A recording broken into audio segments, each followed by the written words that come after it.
Okay. So first of all, on your schedule, it should say art required. And I'm Dr. Ayers Arnone. My computer is freaking out for some reason. Make sure that you always have your first and last name in there, or whatever you're going to go by, but you need to tell me if you're going to go by something else. Maybe that's what I'm thinking of. Sorry. He had a flippy hair like that too. So if you're going to list something else, make sure it's what you go by. I had a student a couple years ago that when I asked what they wanted to be called, he said Voltron on the sheet. So I was calling him Voltron, and he forgot that he wrote that. So I was yelling Voltron across the classroom, and he wasn't answering. So if you list something, you actually need to plan on answering to that. Okay. All you need for materials today is your computer. Sometimes you'll need more than that, but not today.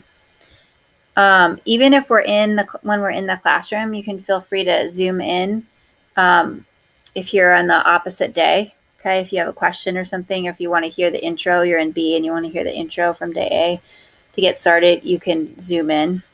I'll show you where those links are in just a minute.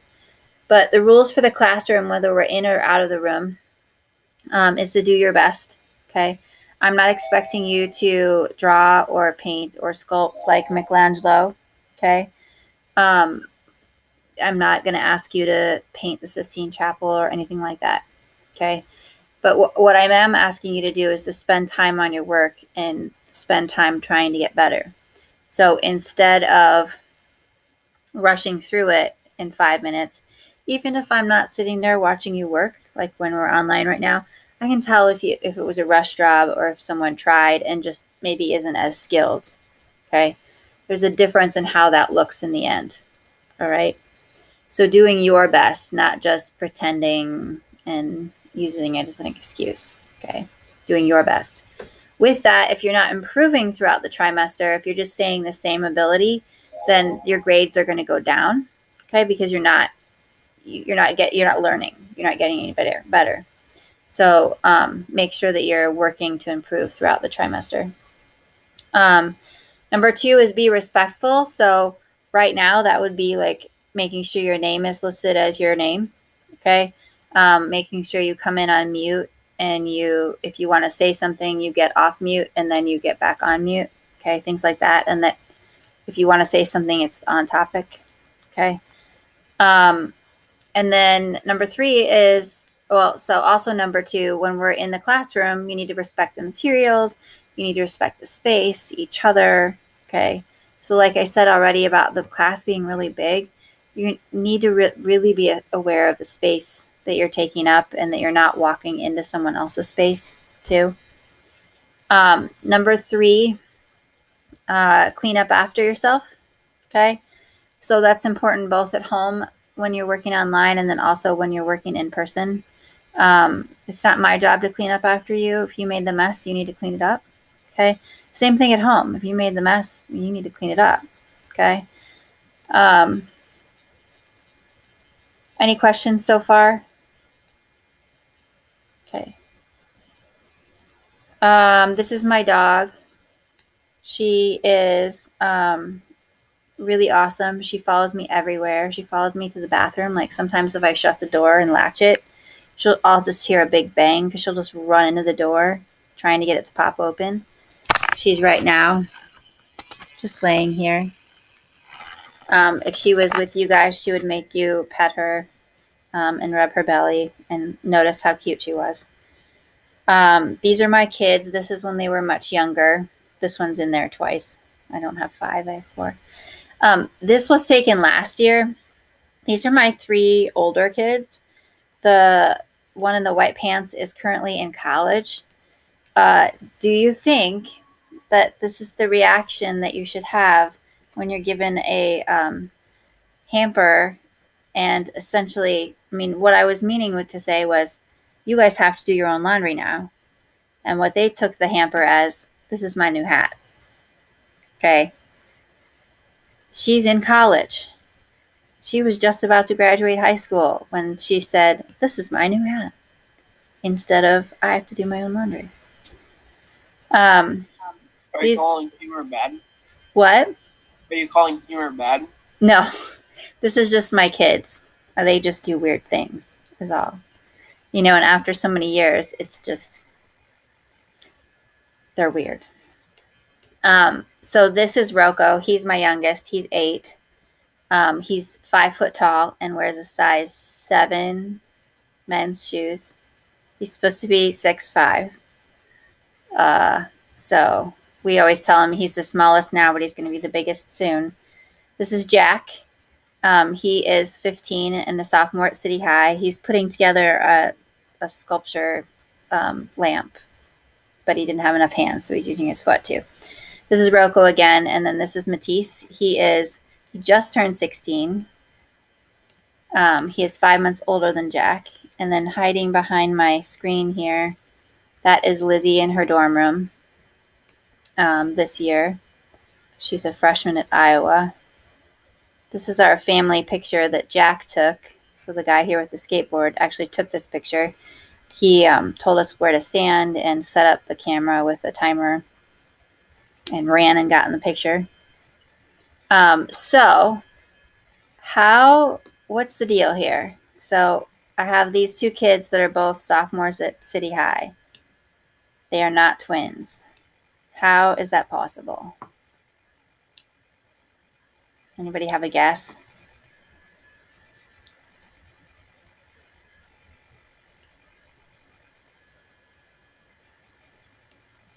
Anybody have a guess? So what's going on there?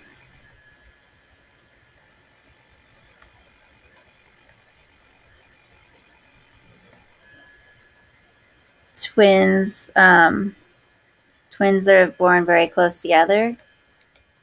Could be. But good guess, but it's not it. Adoption, good guess.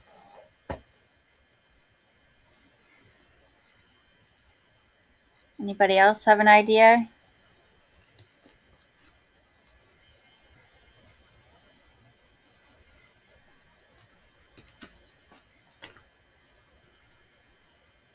Do you guys know what steps are? So technically, these 2 are my originals, which means my first marriage. Okay. Matisse is my stepson, even though he's got the artist name. He's my stepson. And then Rocco is with his dad, my second marriage. Okay. You were going to say that? Oh, I was too quick, Taylor.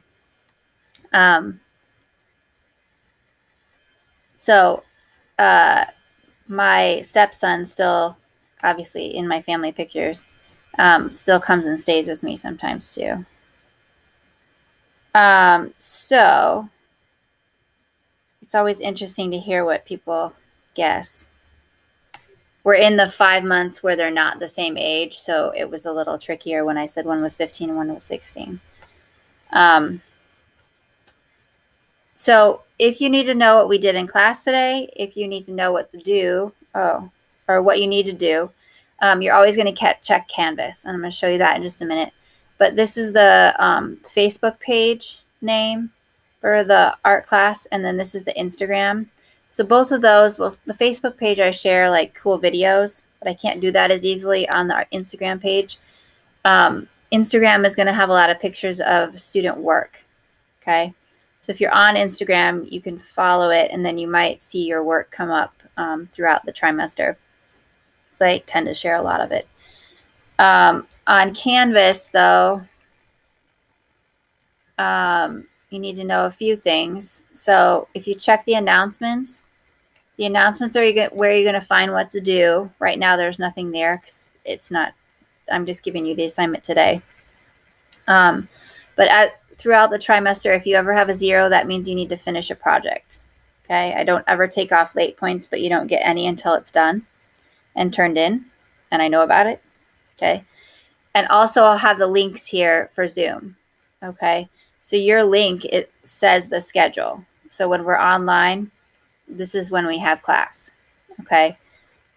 If you have makeup work or you have a 0, okay, that means you need to attend one of these makeup sessions to get it done and turned in.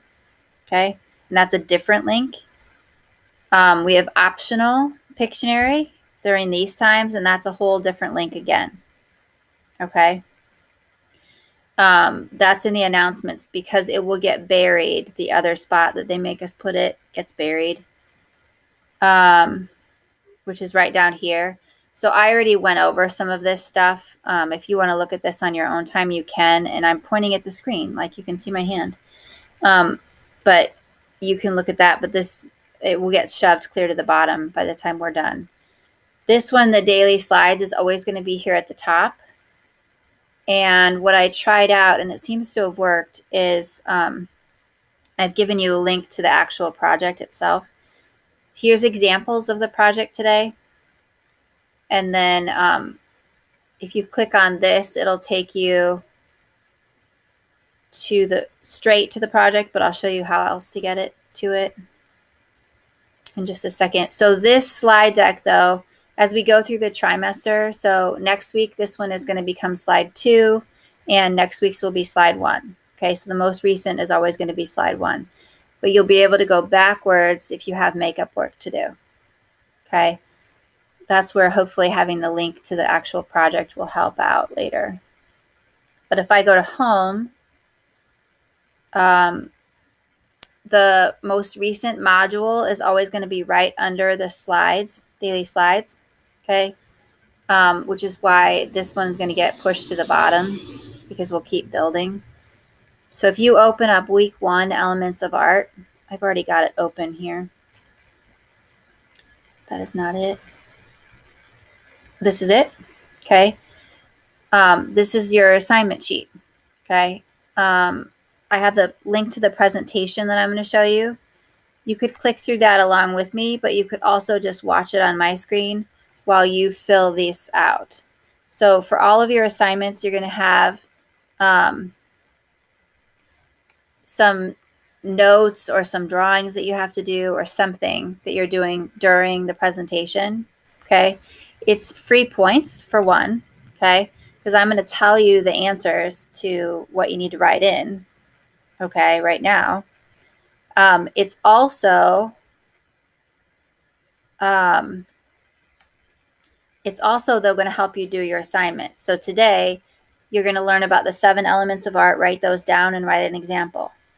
Okay. And then you're going to use that to make sure you've got all 7 elements of art in your final project, which we'll talk more about in a minute.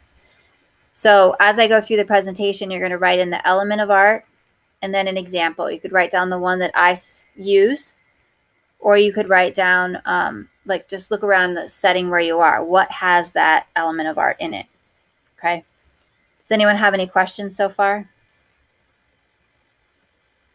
Okay, so the last 2 classes I've talked too long, and my clock has been hidden. I'm going to unbury my clock real quick. So if someone would please be the timekeeper for me and still pay attention, but you can just unmute yourself and say, hey, we're running out of time for me. That'd be awesome. So this isn't on your sheet, but I just want you to write this in chat, or you can unmute yourself and say what you think they are. Okay, just list one. There's 7 elements of art. What do you think they are? You can put it in chat or unmute yourself.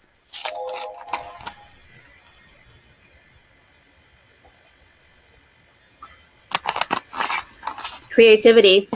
That's something that you need to have and actually work on to make art, but it's not one of the elements. But it's a good idea. Drawing is a way to make art. So what would you draw that would be an element of art? A shape. Yep. Who said that? Nyla. Thanks, Nyla. And Scott wrote 3 in: shape, texture, and form. There's 4 more. Color. Yep.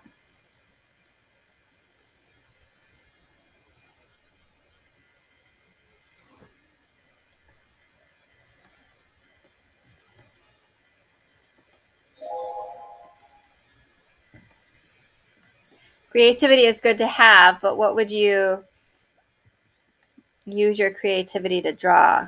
Yeah, Scott, that's funny, but distance, you're actually right. Showing distance in an image. So we have 1, 2, 3, 4, 5. We need 2 more. People is something that you could draw. Color, yep. Oh, we've got color already. Line, yes, that's sometimes the hardest one to come up with because it's the one that's in everything. Line. So right now I have, you guys have said, Scott, you're very close. Value something. So line, shape, texture, form, color, and distance. Are you looking this up, Scott? Okay. It's value scale. Yep. You know what? Even if you were looking it up, you're using the tools available to you right now. So that's good. You guys are awesome. You came up with all 7 elements.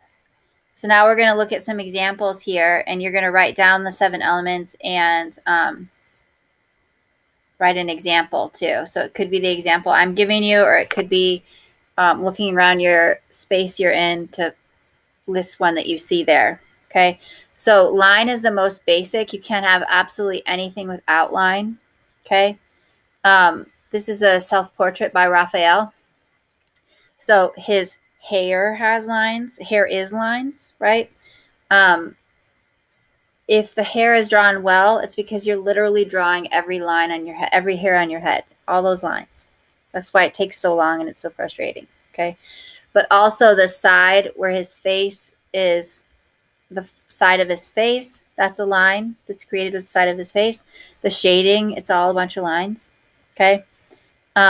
Bridget Riley, on the other hand, over here, she's an American painter who is still alive, as far as I know. Her subject is line. Okay, so she works just abstractly. She's drawing lines, but like literally, that's what she's drawing. Okay.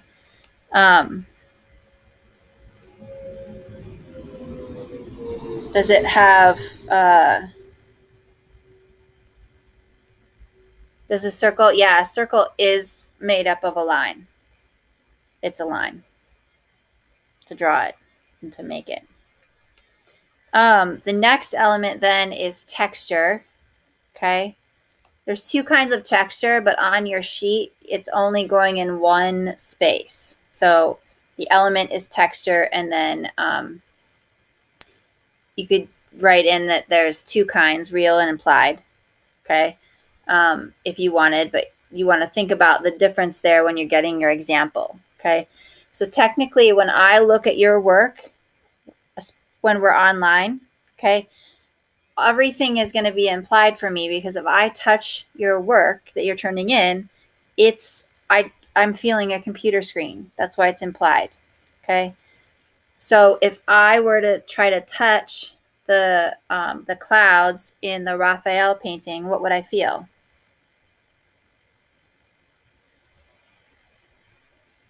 Maybe collage. Oh, yeah. What? Maybe collage. I would feel the clouds. You'll probably feel it probably feels smooth. Yeah. I'd say nothing, because clouds are made out of air. Yeah, it could be nothing. Okay, so if I actually was going to feel clouds, but if I felt this right now, what would I feel?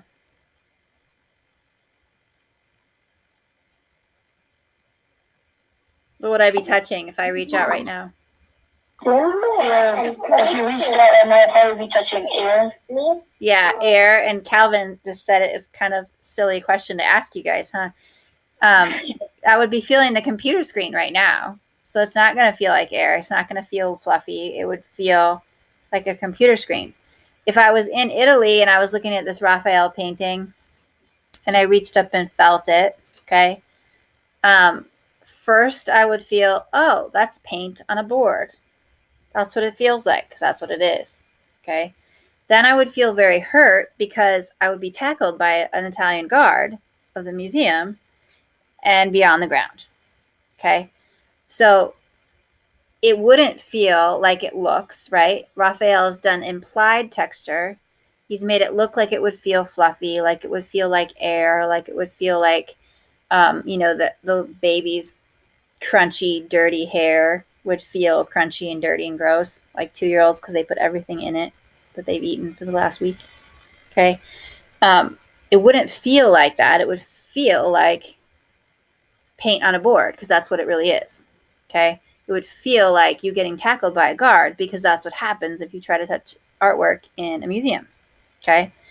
What about the Bridget Riley painting? Not her, but what does the texture of the painting look like? It would feel like. It looked like it'll feel groovy. Feel groovy, yeah, like wavy. Who's talking? It's me, Shabani.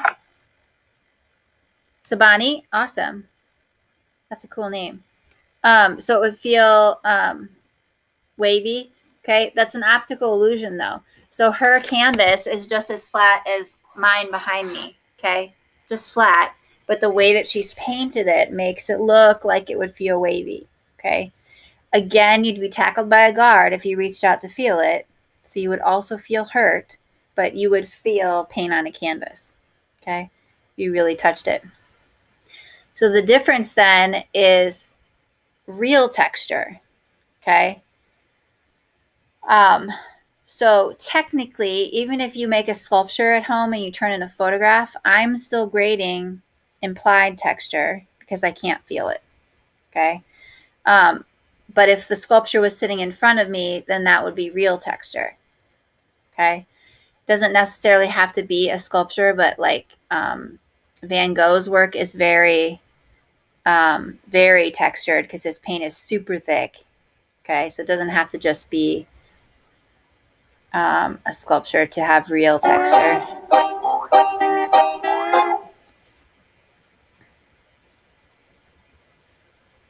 Let's see, I've got too many tabs open at this point, maybe.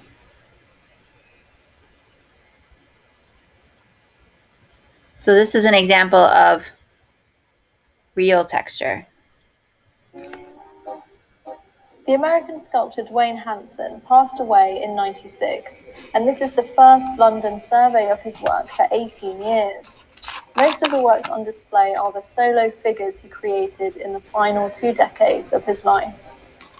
These are hyper-real sculptures cast from live models, reminiscent of the polychrome religious sculptures of the Baroque period. Okay, so all of these people in this video, if they are not moving, they are a sculpture. Okay? Again, if they're not moving, they're a sculpture. So one thing that you're going to learn in this trimester of art is that I get into trouble at museums a lot. I've never been tackled by a guard, but I've been escorted out of a gallery. I've been yelled at. I've been, multiple things because I want to get information for you guys. I want to know how big the brush strokes are. I want to know how thick the paint is, all of that. Okay. So the first time that I saw a Dwayne Hanson sculpture, I was 8.5 months pregnant. I was there with a group of students. I was just leaning against the wall because I was 8.5 months pregnant and I was tired. And I had gotten yelled at. Okay. I look over and there's this person leaning against the wall and they had a huge bag with them. Excuse me. They do not let you take in bags. Okay. Into museums. So I was super mad. Okay. The guard had just yelled at me for leaning against the wall because I was like super, super pregnant and so tired. And you can't do that. And this person was over there leaning against the wall with a big, huge bag. I was so mad. I was like standing there looking at what turned out to be a sculpture, looking at the guard, like going, what in the world? Okay. They look so real. Okay. These things, if you were to touch them, you would feel arm hair. Okay. My kids make fun of me because I have veins sticking out of my hands. Okay. They have veins sticking out of their hands too. Look at like the little sunspots on this guy's face. Okay. they look so real. They would feel real if you touch them. The only thing that would give it away is that they wouldn't be warm, okay, like a person. I've seen this one in real life at the Whitney Museum in New York City. And that one was set up in such a way that, like, you had to really kind of watch because she looked like she was just cleaning the gallery, okay? But if you got in close, you could see there was dust right here on her face, okay? And then also the eyes, whatever he used to make the eyes hasn't been stable. So over the years, they've gotten a little like foggy, okay? So those are also kind of a giveaway, is that the eyes are a little foggy. But you can't just go up to someone in a gallery and be like looking for dust on their cheeks. That would be weird.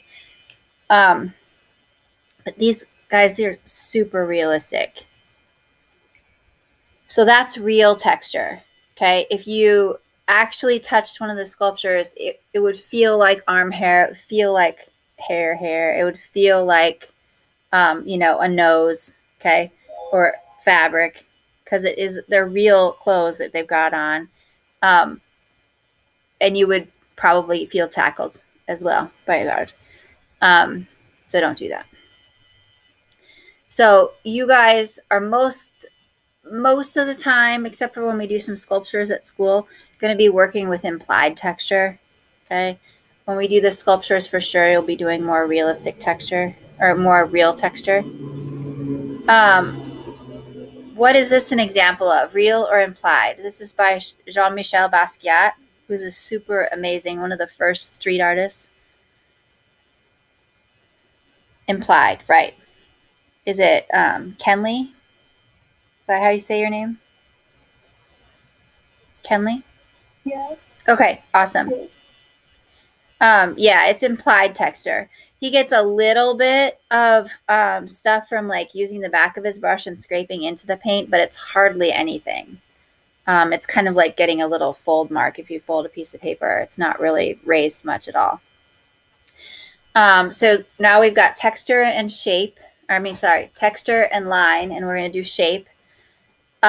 This is an example of shape here. This is by Banksy. He's an amazing street artist that is currently working, and we'll hear more about him throughout the trimester. Banksy is amazing in a lot of different ways, but one of them is that he can do this detailed artwork, and he's never been caught. No one actually knows who Banksy is because they haven't ever caught him doing it. And one of the reasons he can do that and do this detailed work and not get caught is because he's making these stencils in the cover of his studio or house or whatever, wherever he's working. And then he can go out and in 10 minutes or less, spray paint the thing and he's gone. Okay. But the reason why he can do that is because he's already cut the shape out ahead of time. Okay. And the reason why it's shape, so shape doesn't include things like just triangles, rectangles, squares, you know, circles. It's shape because it's not three-dimensional looking. Okay. It's not shaded to look three-dimensional. You actually hate him for that work? He does make money. So somebody knows who he is because that's how he's getting his money. No, but, like, do the police hate him? Like, if they were to catch him, would he be arrested? Yeah, he'd be arrested. Yeah, my dog is coming to say hello. But her breath smells bad.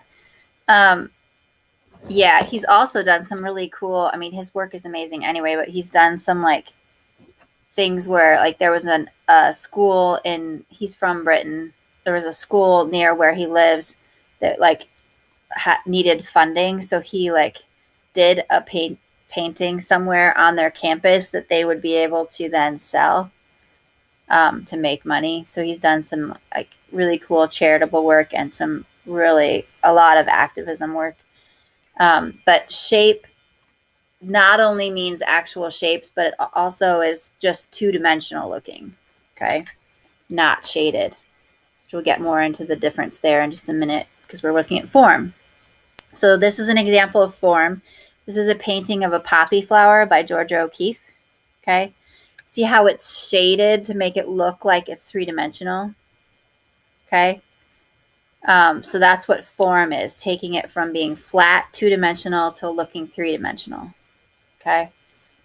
Or it could actually be three-dimensional. Okay, but all of our examples are 2D. So here's a right next to each other. So shape, see how it's just flat, it's two-dimensional, it doesn't look three-dimensional at all. Okay, but then form is shaded, so it goes from being a circle to being a sphere. Okay, does that make sense to everyone? So now you should have line, shape, texture, form. Okay, there's 3 more. Oh, here's another example of form.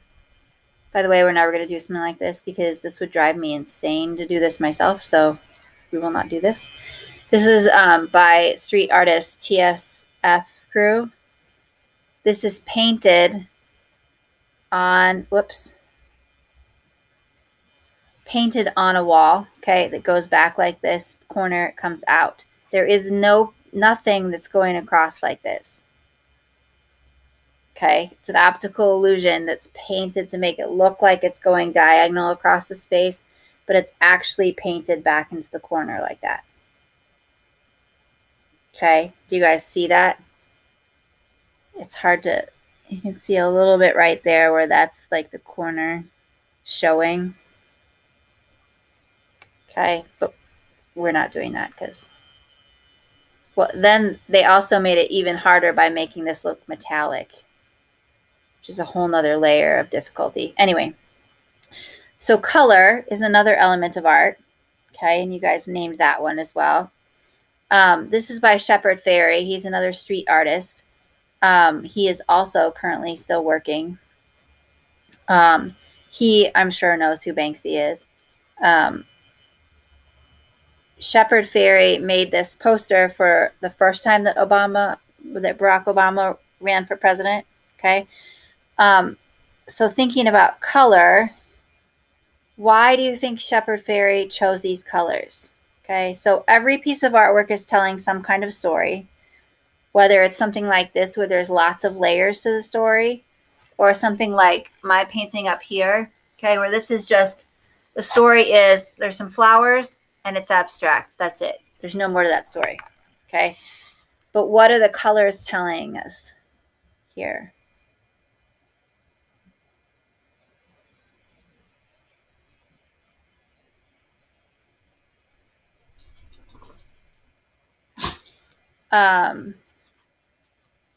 Yeah, Kenley, the colors of the political parties. Yep, red and blue. What else? There's one more color in there that makes something else. Uniting, that's a good idea. Yeah, that it's like half red and half white in the background.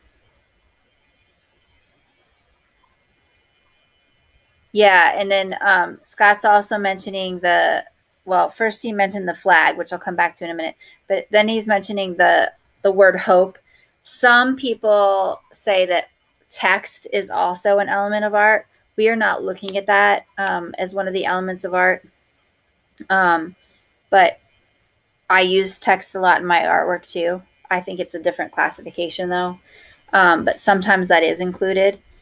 But Miriam and Scott both said as well, it's the flag color. So the white is a little bit off-white instead of being a bright white, but it's the flag colors, the red, white, and blue. But then I like what you guys said about the two parties because the background really does separate like that. So if he would have done it in black and white, it wouldn't have that extra layer of meaning, okay?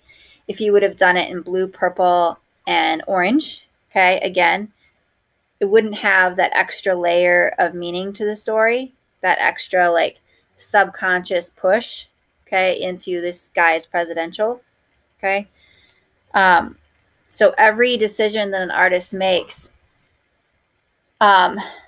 is for a reason, okay? So it might be that I used purple because the purple was next to me and I was too lazy to go get the red. That's a reason though, okay?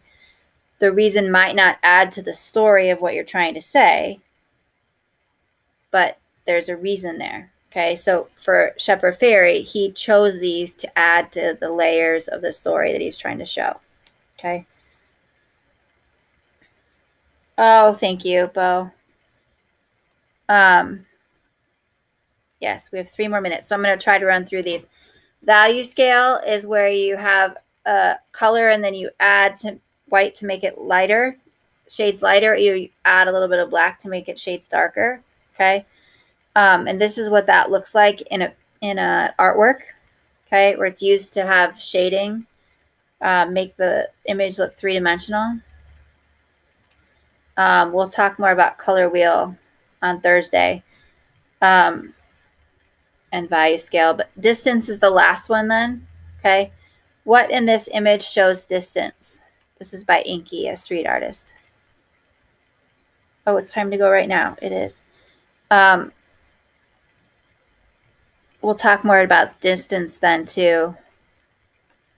If you want to get started, the assignment is at the bottom. There is 2 examples links, and they're here, but I'll go over that more on Thursday. This is going to be due on Friday at midnight. So you might want to get started earlier, but here's the directions and the examples. Have a good couple of days, guys. I'll see you on Thursday. Thank you to my timekeepers.